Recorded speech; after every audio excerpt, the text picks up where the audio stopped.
So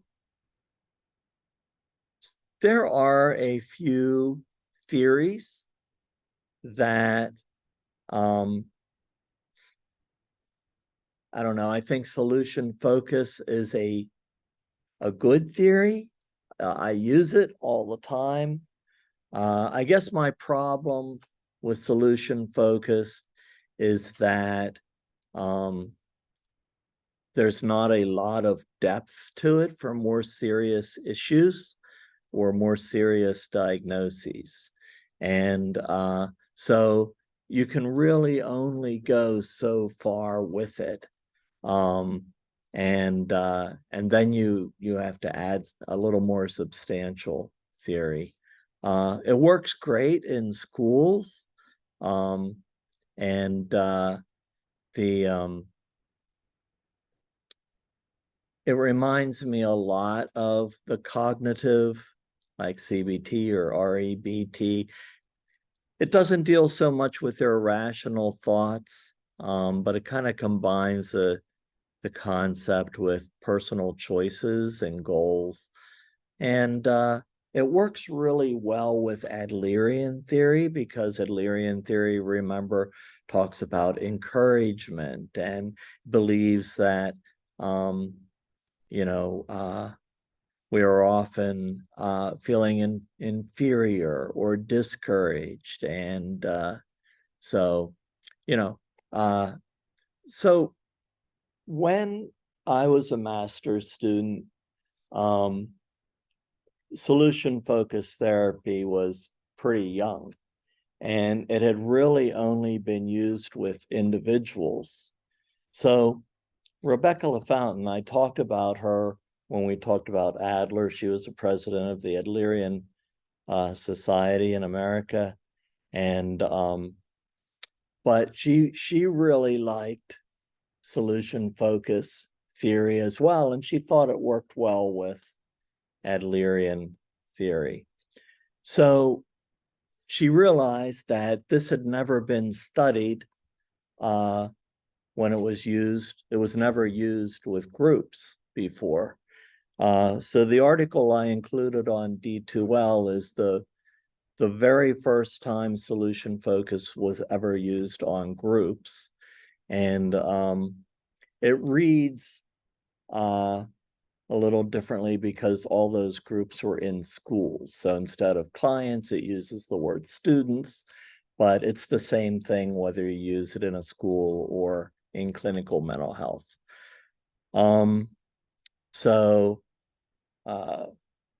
LaFountain, Nadine Garner, and me, we did a pretty extensive study in a number of different school districts, and we came out with some pretty positive results using solution-focused therapy on groups. They included this pretty much for years. Whenever somebody wrote a book about solution focus, when they talked about groups, they had to reference this. So Rebecca and Nadine later wrote a book combining solution-focused therapy and Adlerian therapy for use in the school system. And so that was kind of like combining everything Dr. LaFountain really liked. So one of the, there's pros and cons. The con is, for more serious diagnoses, or if you need more depth to an issue, this might not be the best theory. The positive aspect of this is that it's a very easy theory to learn. Anybody can learn this in a day. And in fact, if you read this article, you've learned 90% of it. So it doesn't matter whether you're working with an individual or a group. We thought it would work well with groups because it's not just the therapist working through possible solutions with the client. A lot of times, peer linkage and universality work well with any type of group or issue. Another good thing is that we feel that the solution-focused theory can work well with both heterogeneous and homogeneous groups. So whether everybody has the same issue that they're dealing with, or everybody could have different issues that they're dealing with. I think that there are some things that have to be considered before people enter into solution-focused therapy that maybe you wouldn't have to consider with some others, but they're pretty basic. Basically, you want clients or students to have a cognitive ability to look at their issues and to basically seek new choices and possible solutions for change in a positive way. So they have to have that cognitive ability that they can examine their issue and implement positive changes in their life. The second thing is that they kind of have to know what they want to change. They have to come to the group saying, I'd really like to change this in my life. And it has to be something that we feel is changeable. So it can't be like if somebody has a diagnosis that would be like a chemical imbalance. Well, they can't change that, but they can find better ways to cope with it. So remaining on appropriate medication, coming up with a daily routine, all kinds of things.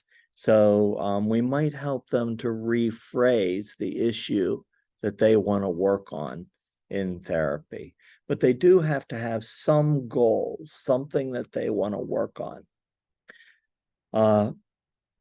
The next thing, both the therapists and the clients have to believe in the possibility of change. And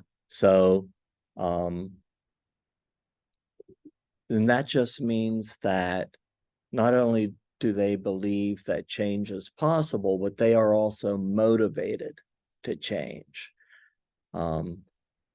So we do kind of screen for those basics, but other than that, the groups are pretty open.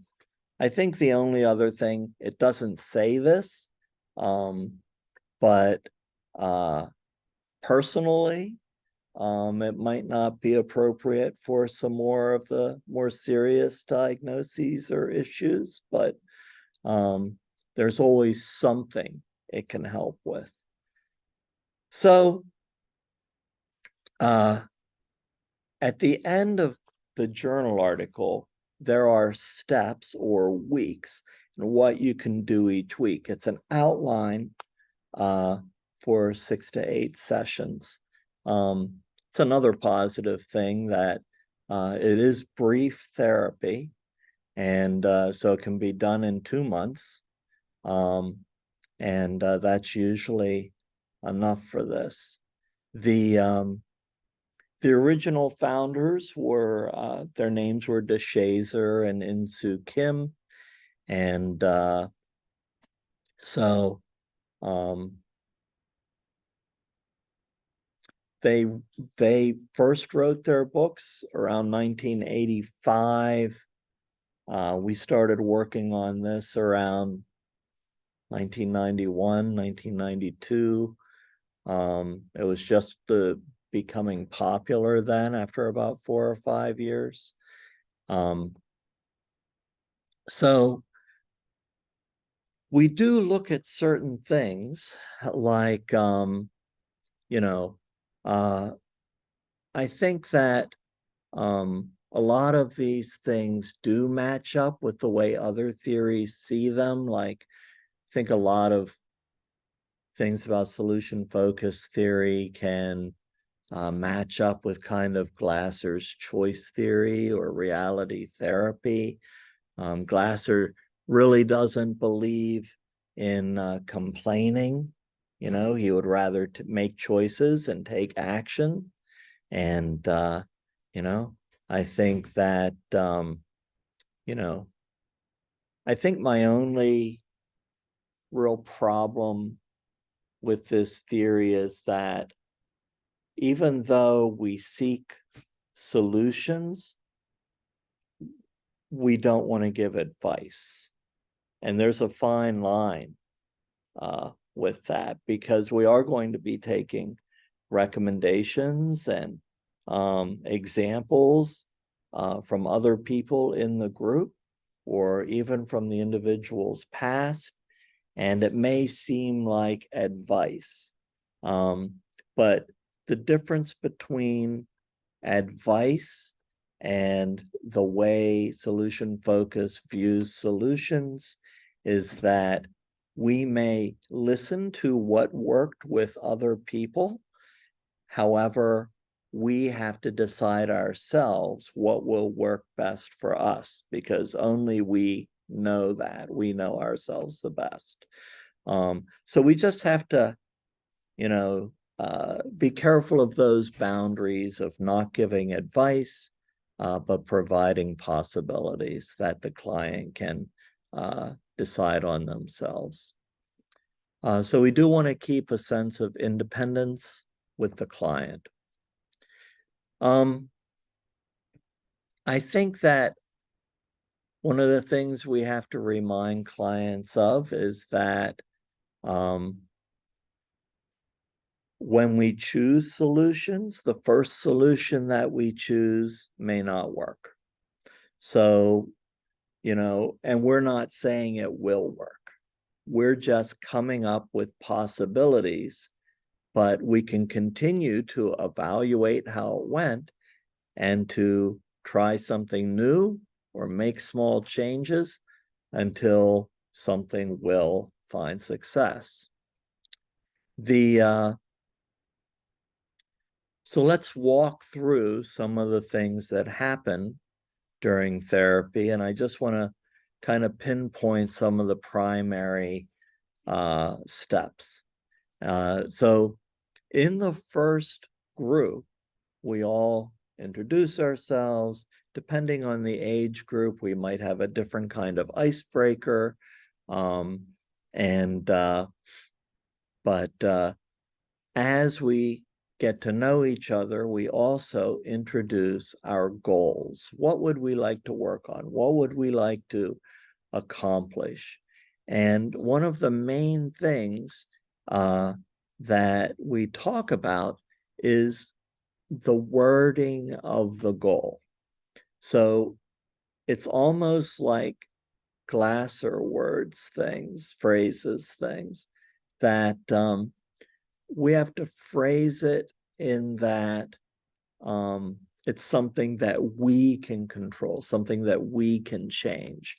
So we're not talking about changing somebody else, because we're not in control of other people. We're only in control of ourselves. So when we talk about goals or things that we would like to change in a positive way, we often help the clients to phrase it in a way that they are in control. So it's not, I want my father to change. It's that I want to better deal with family life in a positive way, or I want to overcome obstacles, or I want to improve a relationship. So we're not asking somebody else to change. That might be a result. Their response to us may be different, but it's only because of our actions, and that would be their reaction. So I think that figuring out The phrasing of a goal is pretty much what, and introductions is pretty much what we do that very first meeting. And the next meeting, we might need to refine that process, but we're also asking other people in the group to help. And we want their response and their feedback. And usually around the second group, we ask what's called the miracle question. And to me, the miracle question is often misunderstood by clients. So it's not like, so the miracle question is, if you went to sleep tonight and you woke up tomorrow and there had been a miracle while you slept, how would you know that your goal has been achieved? And so the hard thing to explain about the miracle question is, even though it's a miracle, it has to be something that could actually happen. So, you know, a kid can't come in or a client can't come in and say, oh, overnight I hit the lottery and that took care of all of my problems, because that's not really something in our control. That's something that occurs by chance, and the odds are pretty high. So we have to have them think about a miracle question or a miracle that could take place. What would be different that next day? How would we know that our goal was achieved? What would change in our lives? And it might be that, oh, well, I'm getting along with my little brother a lot better. I'm doing better in school. My grades are higher.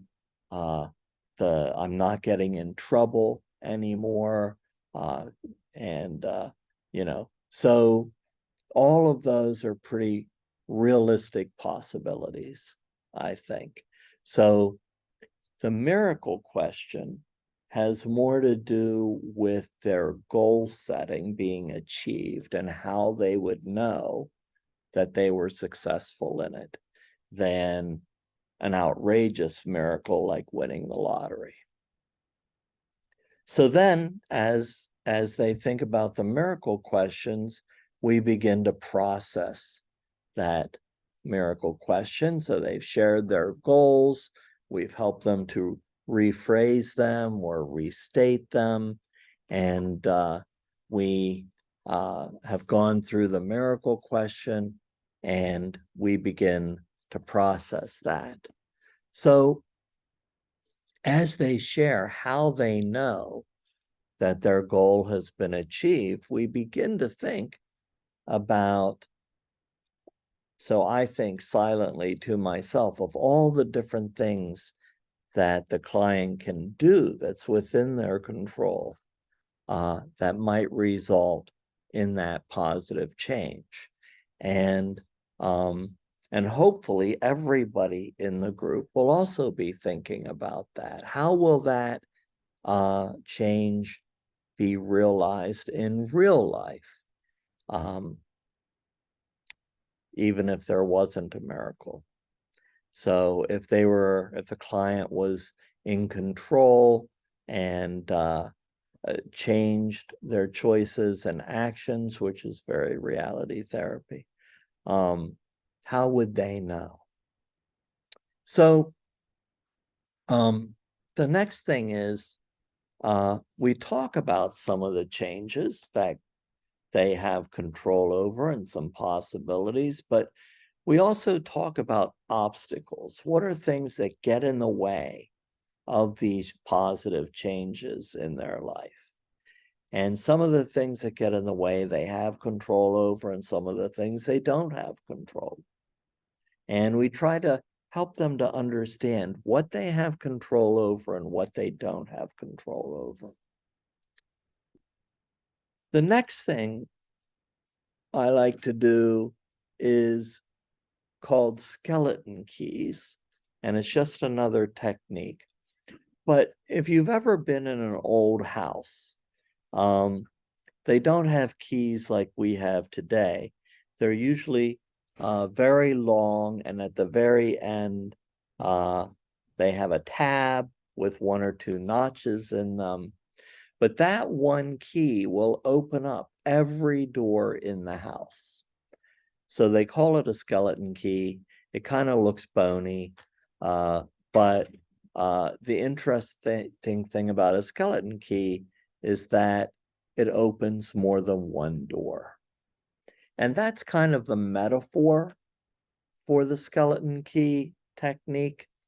And this is what I like about groups, that if you were just dealing with one client in a session and you would talk to them about what a skeleton key is, they would have to look into their past to figure out something that worked in their past that they could use to solve their current problem.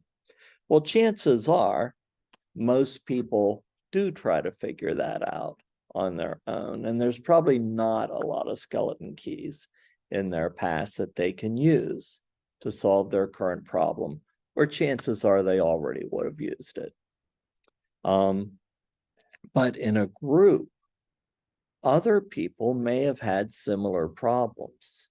Might have been with different people, like if one person's not getting along with their younger brother, well, maybe somebody else in the group didn't get along with their older sister or a classmate or something like that. And they could share their key to success with the person who's still struggling with that issue. And with kids, we actually make a big paper key, or you bring in an old skeleton key, and whoever wants to share their skeleton key, their key to success, we hand them the key, and then they can share what worked for them. So they kind of give their example, their situation, and what they tried, and maybe some of the obstacles that they had to overcome, and what worked for them eventually. And maybe they had to try a couple different things, or they had to fine tune it or refine, what they used. But the next thing is, every time somebody shares their key to success, their skeleton key, they hand the skeleton key back to the person who has the issue. And then the next person goes, and that person gives them the key. So it's kind of like, it's not just holding the key and you get to share. It's like sharing keys to success, keys that open doors to possibilities. So we talk about that metaphor as well. And even though it might be a slightly different situation, how could you change it just a little bit so it fits your situation? So we talk about the differences in the situations, how they might change them so it could possibly work for them.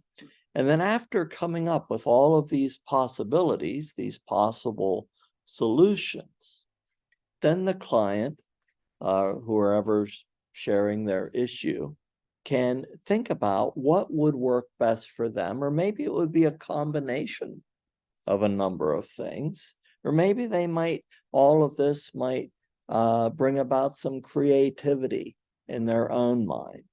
So we have all of these possibilities. We can mix and match, we can make changes, we can add our own creativity to it, but then they come up with something that they would like to try.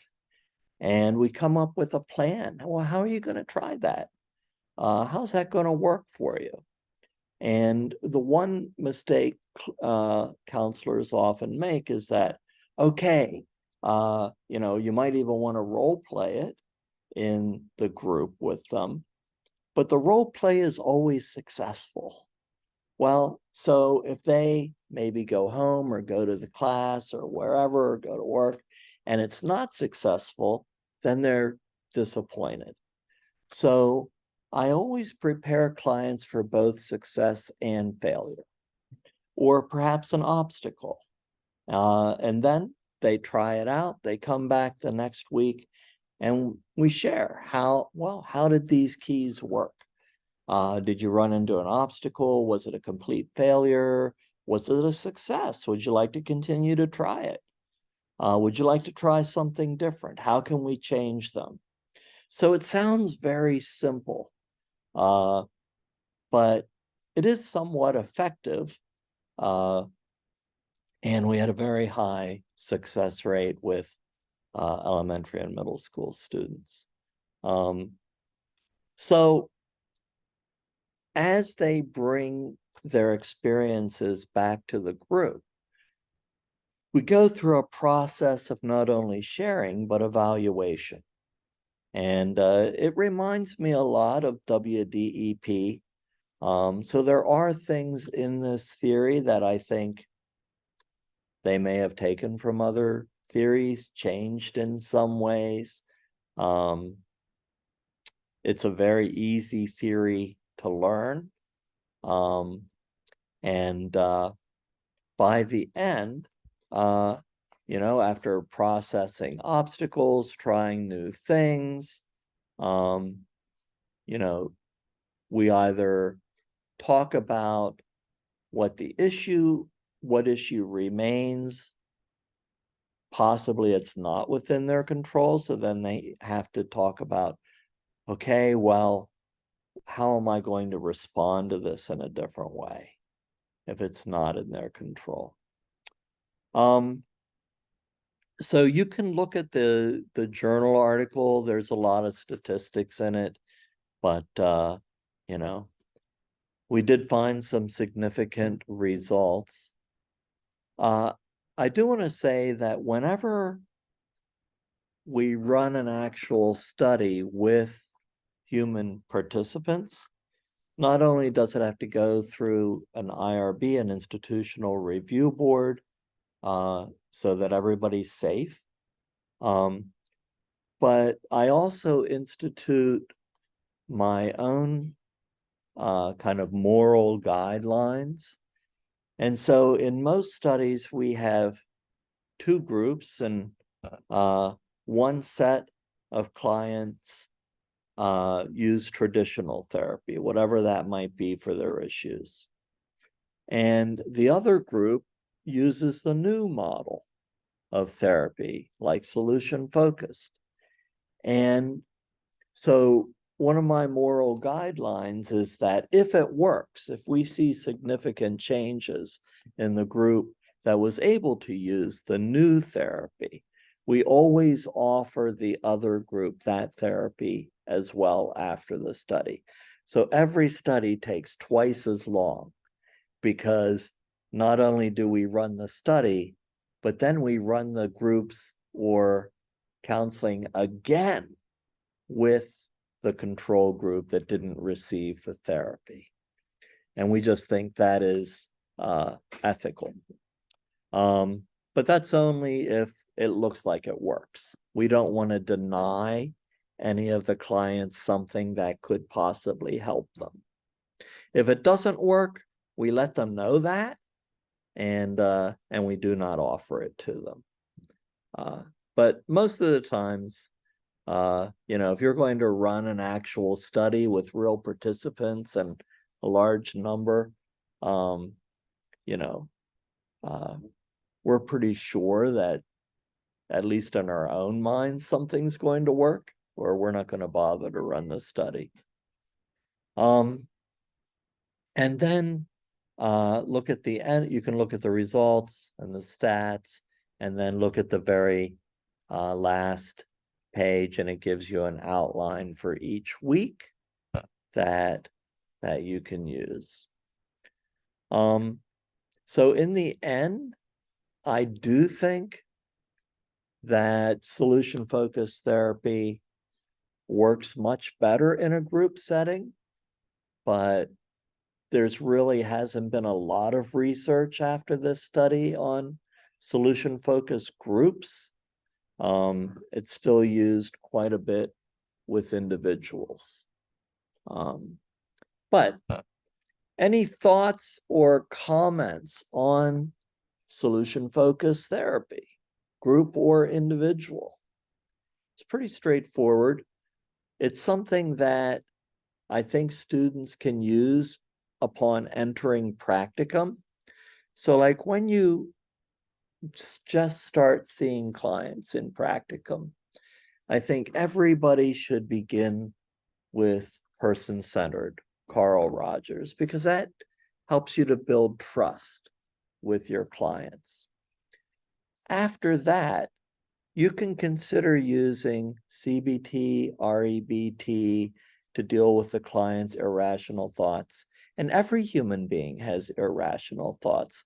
So I think that would be a universal theory that would work to some degree with every client. And